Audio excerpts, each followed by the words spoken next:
अस्सलाम वालेकुम dear friends, कैसे हैं आप सब। उम्मीद करती हूँ कि आप सब लोग बिल्कुल खैरियत से होंगे, खुश होंगे और मज़े से होंगे। आज मैं आपको दुबई की एक बहुत ही खूबसूरत जगह लेके जाने वाली हूँ। इसको क्वीन एलिज़ाबेथ II कहा जाता है। जी हाँ, जो लोग दुबई के बारे में जानते हैं, यहाँ रहते हैं, यहाँ के रेजिडेंट्स हैं, उन्हें तो ऑब्वियसली मालूम ही होगा कि मैं ज़िक्र कर रही हूँ क्वीन एलिज़ाबेथ II होटल का। और ये बेसिकली फ़्लोटिंग होटल है। इनफैक्ट ये मिडल ईस्ट का फ़र्स्ट फ़्लोटिंग होटल है जो आपको पोर्ट राशिद में नज़र आता है। और इस होटल की ख़ास बात ये है, यानी कि इस फ़्लोटिंग होटल की या इस क्रूज़ लाइनर की ख़ास बात ये है कि इसको क्वीन एलिज़ाबेथ ने ख़ुद नाम दिया था, अपना नाम। और इसकी अनवीलिंग उन्होंने की थी 1967 में। बेसिकली ये क्रूज़ आइकन था अपने ज़माने का और ये सेल किया करता था यूके से न्यूयॉर्क तक। और इसकी फ़ाइनल वॉयज जो थी वो 2008 में हुई थी। उसके बाद इसे दुबई वर्ल्ड ने $100 मिलियन में ख़रीद लिया था। और उसके बाद से जी ये दुबई में ही है और अब ये एज़ होटल चलाया जा रहा है। और इसके 13 डेक्स हैं, इसके 1300 रूम्स हैं, इसके अंदर बहुत सारे रेस्टोरेंट्स हैं। और इसकी ख़ास बात इसका म्यूज़ियम और लाइब्रेरी है। और लाइब्रेरी जो है उसकी बुक्स, ये तमाम वही बुक्स हैं जो इस क्रूज़ लाइनर में इतने सालों में इसकी as the library of the cruise liner थी। और बहुत सारी इंटरेस्टिंग चीज़ें हैं। आइए मैं आपको दिखाती हूँ कि हमने क्या क्या देखा। सबसे पहले तो जी हमने किया था डिनर। और डिनर की ख़ास बात थी ये सबसे ऊपर था, यानी कि हम टॉप फ्लोर पे थे इस क्रूज़ लाइनर के। और बहुत ही मेस्मराइजिंग व्यू था। वैसे तो ये रात का वक्त है और कैमरा इतने अच्छे से चीज़ों को कैप्चर नहीं कर पाया, but I am sure you will enjoy the journey. और उसके बाद जी हम सैर करेंगे म्यूज़ियम की, लाइब्रेरी की, और देखेंगे कि उस ज़माने में इस शिप के अंदर क्या क्या चीज़ें थीं। तो स्टे ट्यून्ड और फ़ौरन से जी वीडियो को लाइक ज़रूर कर दें और अगर चैनल को सब्सक्राइब नहीं किया तो वो भी ज़रूर कर दें। यहाँ मैं आपके साथ एक और इन्फॉर्मेशन शेयर करना चाहूँ जो कि मुझे काफ़ी इंटरेस्टिंग लगी।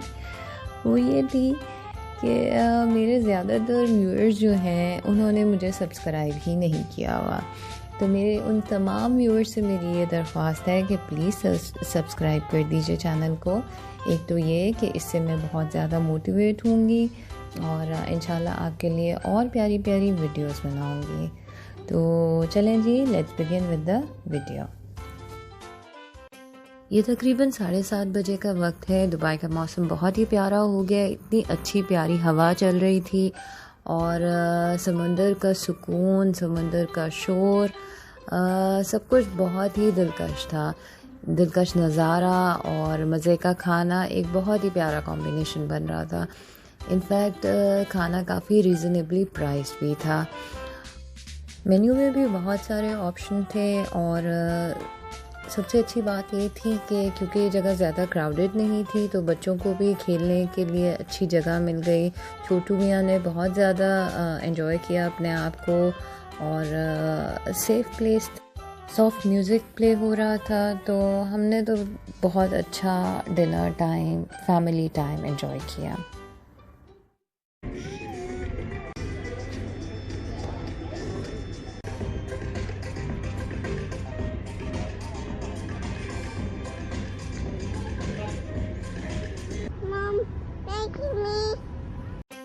मज़ेदार सा डिनर करने के बाद बारी आई इस शिप को एक्सप्लोर करने की।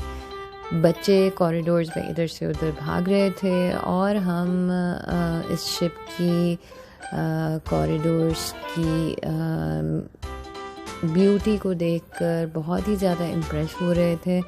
बिल्कुल भी शिप वाली स्मेल नहीं थी, यानी कि पानी वाली कोई स्मेल नहीं थी, और आपको बिल्कुल वैसी ही फील आ रही थी जैसे कि कोई भी एक नॉर्मल 5 स्टार होटल होता है। और everything was very neat and clean, बिल्कुल भी जिस तरह मुझे लग रहा था कि शायद क्योंकि ये फ्लोटिंग शिप है तो वो शायद थोड़ा बहुत शेकी हो, लेकिन बिल्कुल भी शेकी नहीं था, और बिल्कुल महसूस ही नहीं हो रहा था कि आप समंदर के अंदर हो या के ज़मीन पर। और यहाँ पे सलून भी था, और भी काफ़ी सारी चीज़ें थी देखने के लिए। तो कॉरिडोर्स में अच्छे से घूमने फिरने के बाद हम जब शिप से बाहर आए तो हमने शिप की बाहर जो बाहर से वो कितना ह्यूज था, कितना जायजेंटिक है और कितना इम्प्रेसिव है, यानी कि ये वाकई शिप्स जो हैं वो उनका एक आपके ऊपर एक बहुत ही जो है वो आपको एक अलग ही फील देता है और एक अलग ही दुनिया में ले जाता है कि इंसान ने क्या चीज़ बनाई है। जस्ट लाइक एरोप्लेन्स और जस्ट लाइक कार्स जिनको देखकर आप उनकी ब्यूटी से इंस्पायर होते हो, तो दो शिप में कोई मुझे नहीं लगता कि आजकल लोग इतना ज़्यादा जो है ट्रैवल करते हैं, but this is something which really takes you out of the world के wow something really wow।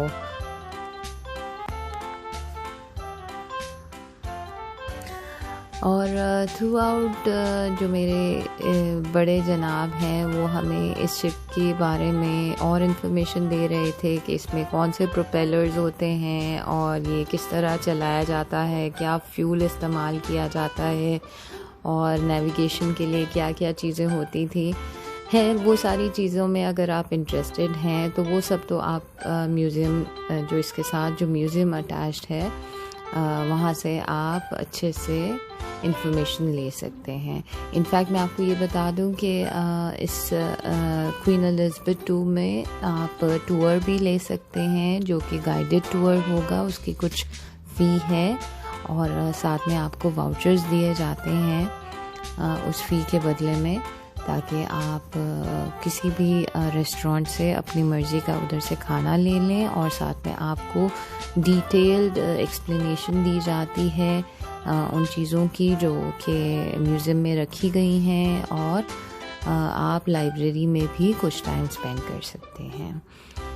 लेकिन ये है कि इस सारे गाइडेड टूर्स के टाइमिंग्स हैं और कोरोना की वजह से बहुत सारी चीज़ें आजकल बंद हैं, तो अगर आप इंटरेस्टेड हैं तो पहले ज़रूर कॉल करके टाइमिंग्स कंफर्म कर लें, वरना अगर आप खुद एक्सप्लोर करना चाहें तो ये अराउंड 9 बजे का वक्त होगा और इट्स अप टू यू, आप जो चाहें जैसे चाहें देख सकते हैं।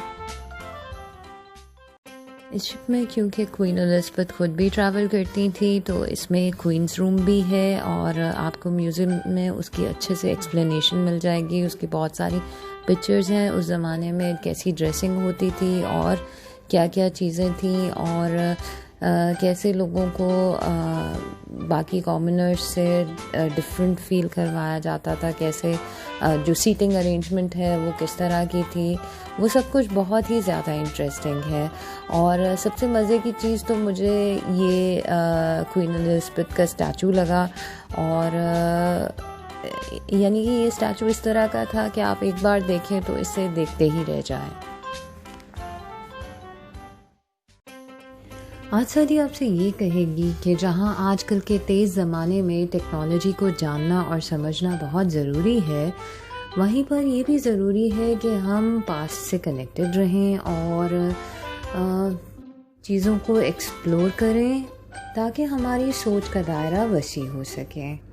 उम्मीद करती हूँ आपको आज का क्वीन एलिज़ाबेथ 2 का टूर अच्छा लगा होगा।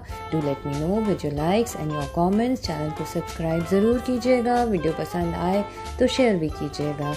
अपना और अपनों का बहुत ज़्यादा ख्याल रखिएगा। Take care, lots of love. अल्लाह हाफिज़।